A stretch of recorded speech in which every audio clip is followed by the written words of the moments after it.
கூட்டம் கிட்டத்தட்ட ஏற்கனவே சின்னச்சேலம் பகுதியில் முதலாக பாக கிளைக்கழக கூட்டம் தமிழ்நாட்டிலேயே கள்ளக்குறிச்சி மாவட்டத்தில் தான் முதலிலே இந்த பாக கிளைக்கழக நிர்வாகிகள் கூட்டம் கூட்டப்பட்டது.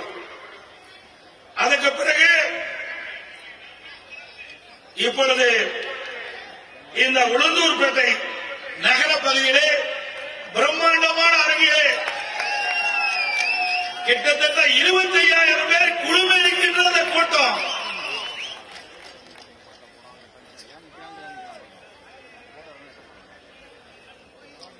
இந்த கூட்டத்தில் நம்முடைய கிளைக்கழக நிர்வாகிகள்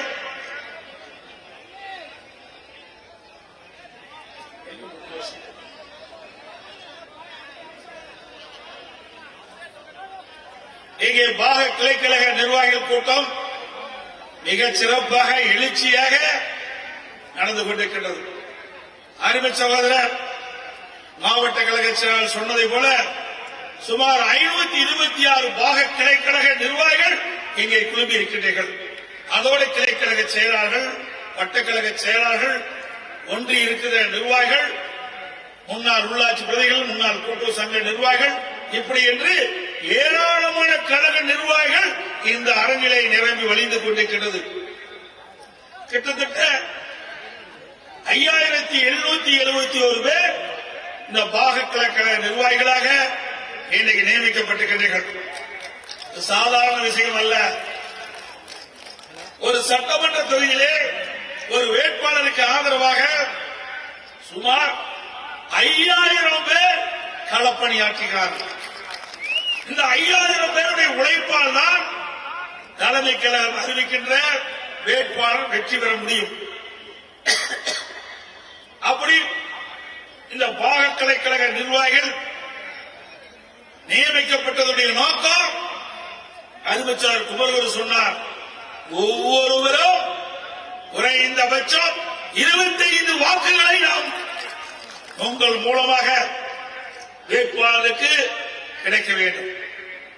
வந்திருக்கின்ற நிர்வாகிகள் ஏதோ பாக கிளைக்கழக நிர்வாகிகள் என்று நினைத்து வேண்டாம். நீங்கள் உருவாக்கப்பட்ட கட்சி இங்கே இருக்கின்றீர்களே, நீங்கள் உருவாக்கப்பட்ட கட்சி,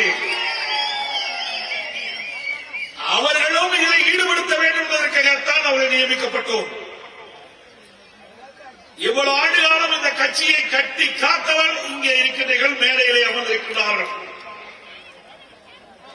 பொன்மனச்செம்மல் புரட்சித் தலைவர் எம்ஜிஆர் காலத்திலிருந்து, அம்மா காலத்திலிருந்து இன்று வரை இந்த இயக்கத்திற்காக உழைத்துக் கொண்டு அந்த உழைப்பால் இன்றைக்கு அனைத்து இந்திய அண்ணா திராவிட முன்னேற்ற கழகம் தமிழகத்திலே ஒரு மிகப்பெரிய கட்சியாக இன்றைக்கு விலகிக் கொண்டிருக்கிறது. இன்றைக்கு இளைஞர்கள் முக்கியம். ஒரு இயக்கம் வாழையாக தொடர வேண்டும் என்று சொன்னால் அந்த இயக்கத்திற்கு இளைஞர்கள் தேவை. அந்த இளைஞர்கள் நம்முடைய அண்ணன்மார்கள், தம்பிமார்கள், அக்காமார்கள், சகோதரிகள், அவர்களுக்கு பயிற்சி கொடுக்க வேண்டும். தனக்கு பின்னால் இந்த இயக்கம் தொடர வேண்டும். அதற்காகத்தான் பாக கிளைகளிலே நாம் உருவாக்கி இருக்கிறோம். என்ன எடுத்துங்க, நான் 33 வயசுல எம்எல்ஏ ஆனேன். 33 வயதிலே நான் எம்எல்ஏ ஆனேன்.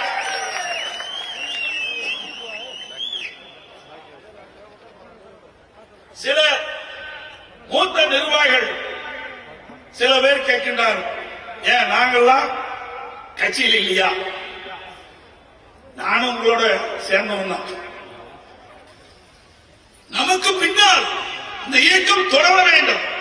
அம்மா சட்டமன்றத்திலே சொன்னாங்க, அனைத்து இந்திய அண்ணா திராவிட முன்னேற்ற கழகம் 100 ஆண்டு காலம் தொடரும் என்று சொன்னார்கள். அப்படி தொடர வேண்டும் என்று சொன்னால் இளைஞர் பட்டாளங்கள் நம்முடைய இயக்கத்திற்கு வலு சேர்க்கின்ற விதமாக இருக்க வேண்டும் என்ற அடிப்படையிலே தான் நாம் இந்த பாக கிளைகளை நாம் உருவாக்கி இருக்கின்றோம். தேர்தலிலே எறும்பை போல சுறுசுறுப்பாக, தேனீக்களை போல சுறுசுறுப்பாக செயல்பட்டு தலைமை கழகம் அறிவிக்கின்ற வேட்பாளரை அதிக வாக்கு வித்தியாசத்திலே வெற்றி பெற செய்ய வேண்டும். ஏனென்று சொன்னால் கள்ளக்குறிச்சி மாவட்டம் என்று சொன்னால் அண்ணா திமுக கோட்டை என்பதை நிரூபித்து காட்ட வேண்டும். தேர்தலிலே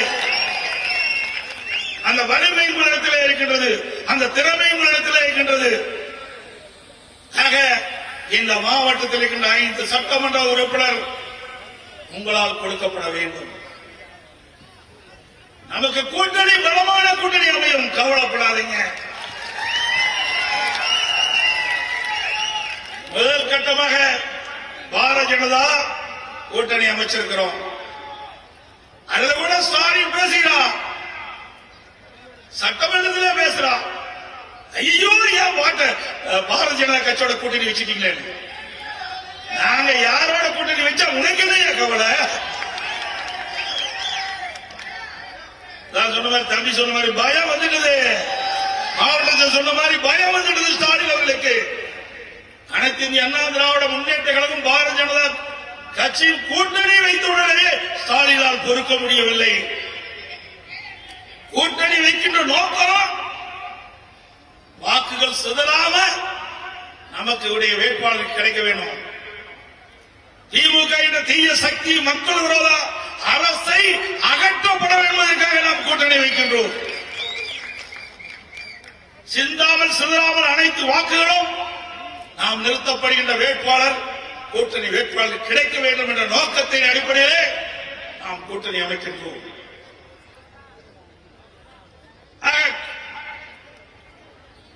பல பேர் பேசுகின்றார்கள், இன்றைக்கு எதிர்கட்சி வரிசையில் இருக்கின்றவர்கள் பேசுகின்றார்கள். ஆஹா, எடப்பாடி பழனிசாமி பாரதிய ஜனதா கட்சியோட கூட்டணி வச்சுட்டாரு, பாரதிய ஜனதா கட்சி அண்ணா திமுக கபடிகளும் செஞ்சு விடுவோம் என்று. அண்ணா திமுக ஒன்றுதான் கண்ட கட்சி. அண்ணா திமுக சுமார் 31 ஆண்டு காலம் தமிழகத்தில் ஆட்சி புரிந்த கட்சி. எந்த கொம்பனாலும் அண்ணா திமுகவை கபடிகளும் செய்ய முடியாது. இது உணர்வுபூர்வமான கட்சி. ஒவ்வொரு தொண்டன் உடம்பிலே ஓடுவது அண்ணா திமுக ரத்தம். அண்ணா திமுகவை அழிக்க பொன்மனச்செம்மல் புரட்சித் தலைவர் ஆட்சி காலத்திலே, புரட்சித் தலைவர் இருக்கின்ற காலத்திலே திரு கருணாநிதி எவ்வளவோ முயற்சி செய்தார். அத்தனையும் தூள் தூளாக உடைத்த தலைவர் பொன்மனச்செம்மல் புரட்சித் தலைவர் எம்ஜிஆர். எம்ஜிஆர் மறைவுக்கு பிறகு திரு கருணாநிதி அவர்கள் எவ்வளவு முயற்சி செய்தார். அத்தனை முயற்சியும் முறியடித்த தலைவி நம்முடைய இளைஞர் புரட்சி தலைவி அம்மா. எவ்வளவு பிரச்சனையை உருவாக்கினார்கள் அம்மா. இந்த இயக்கத்துக்கு வந்த போது புரட்சி தலைவர் எம்ஜிஆர் மறைவுக்கு பிறகு இயக்கம் இரண்டாக பிளவுபட்ட போது எப்படியாவது கருணாநிதி துடித்துக் கொண்டிருந்தால் அண்ணா திமுக அழிப்பதற்கு. ஆனால் பொன்மனச்செம்மல் புரட்சி தலைவர் தெய்வம், அந்த தெய்வத்தினுடைய ஆசியாலும் அருளாலும் அண்ணா திமுக ஒன்றாக இணைந்தது.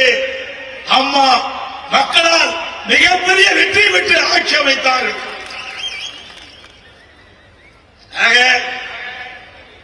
திரு கருணாநிதினாலே முடியல, அண்ணா திமுக வீழ்த்த முடியல, உடைக்க முடியல. ஸ்டாலின் அவர்களே, உங்களுடைய கனவு ஒருபோதும் பலிக்காது. இன்னைக்கு அம்மா மறைவுக்கு பிறகு எவ்வளவோ முயற்சி செய்து பார்த்தார் ஸ்டாலின் அவர்கள் அண்ணா திமுக உடைக்க. சில சந்தர்ப்பவாதிகள் நன்றாக தெரியும், சில துரோகிகள் எட்டப்பர்கள் திமுகவோடு சேர்ந்து அம்மா ஆட்சி கவிழ்க்க நினைத்தார்கள். மக்களால், மக்களுடைய ஆதரவால், அண்ணா திமுக சட்டமன்ற உறுப்பினரால் சட்டமன்றத்திலே பெரும்பான்மை நிரூபிக்கப்பட்டு அண்ணா திமுக ஆட்சியை தொடர வைத்தோம். அப்பொழுது கூட ஸ்டாலின் பொறுக்க முடியாம சட்டை கிழிச்சிட்டு வெளியில போன. அண்ணா திமுக உடைக்க நினைத்தவர்களை சட்டை கிழித்துக் கொண்டு வெளியேறிய காட்சி எல்லா தொலைக்காட்சியிலும் வந்தது. திரு ஸ்டாலின் அவர்களே, அண்ணா திமுகவை ஒருபோதும் வீழ்த்த முடியாது. எப்பொழுது பார்த்தாலும் பேசுவார், அதிமுக எடப்பாடி பழனிசாமி பொறுப்பேற்று 10 தேர்தலில் தோல்வி அடைந்து விட்டது என்று சொல்லுவீர்கள், சொல்லிக் கொண்டிருக்கின்றார். ஸ்டாலின் அவர்களே, 2011 2021 வரை எத்தனை முறை நீங்கள் தோல்விவிட்டீர்கள் என்பதை எண்ணி பார்க்க வேண்டும். 2011 எதிர்கட்சி வரிசையில் கூட அமர முடியாத கட்சி திமுக கட்சி. எங்களை பார்த்து விமர்சனம் செய்வதற்கு எல்லாரும் உங்களுக்கு தகுதி இல்லை. இன்றைக்கு தேர்தல் நேரத்தில் திமுக எவ்வளவு அறிவிப்புகளை கொடுத்தீங்க, கொஞ்சம் அறிவிப்பா கொடுத்தீங்க. மக்களை ஏமாற்றுவதற்காக சுமார் 525 அறிவிப்புகளை நீங்க வெளியிட்டீங்க. எத்தனை அறிவிப்புகளை நிறைவேற்றிக்கிறீங்க? அத்தனையும் பொய்யான வாக்குறுதி. மக்களை ஏமாற்றி கவர்ச்சிகரமாக பேசி குரலை புறத்தின் வழியாக ஆட்சிக்கு வந்த கட்சி தானே திமுக கட்சி. திமுக முதலமைச்சர் ஸ்டாலின் அவர்கள் நேர்மையாக மக்களை சந்தித்து பேசி உண்மையை சொல்லியா நீங்க ஆட்சிக்கு வந்தீங்க? இல்லையே, அத்தனையும் பொய். உங்களுடைய ஆட்சியில முக்கியமான அறிவிப்பு பெட்ரோல் டீசல் குறைச்சாங்களா? பெட்ரோலுக்கு மட்டும் ஒரு 3 ரூபாய் குறைச்சிட்டு விட்டுட்டாங்க. டீசலுக்கு 4 ரூபாய் குறைக்கிறாங்க, குறைக்கவே இல்லை. இதுவரைக்கும் குறைச்சிருக்காங்களா? ரேஷன் கடையில 1 கிலோ சர்க்கரைக்கு பதிலா கூடுதலா 1 கிலோ சர்க்கரை கொடுப்போம் சொன்னாங்க. கூடுதலா 1 கிலோ சர்க்கரை கொடுக்கிறாங்களா?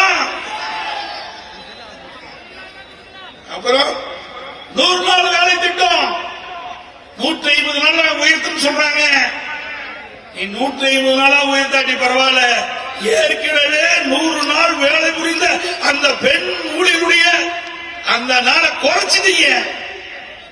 பல ஊராட்சி கடையில 100 நாள் வேலை திட்டம் இப்ப 50 நாள் வேலை திட்டம் ஆயிட்டு. இப்படி நம்முடைய மகளிரை ஏமாற்றி வாக்குகளை பெற்ற கட்சி திமுக கட்சி.